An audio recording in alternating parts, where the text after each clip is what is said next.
ನಮ್ಮ ಸುತ್ತ ಅವತಾರ ನಾನಾ ರೂಪವೋ.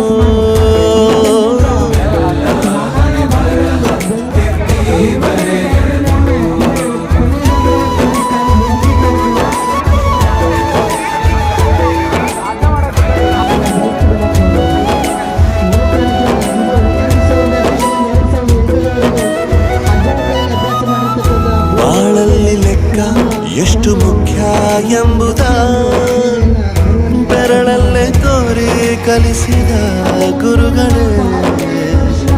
ಈ ದೇಹ ಹೇಗೆ ದಂಡಿಸೋದು ಎನ್ನುವ ಸಂದೇಹ ನೀಗೋ ಮೆಚ್ಚಿನ ಕಲಿಗಳೇ. ಕನ್ನಡ ಕಂಡರೆ ಕಣ್ಣಿಗೆ ಒತ್ತಿಕೋ, ಅಕ್ಷರ ಅಂದರೆ ಅನ್ನಕ್ಕಿಂತ ದೊಡ್ಡದೆಂದ ಗುರುವೇ. ಪ್ರತಿ ಬಾರಿ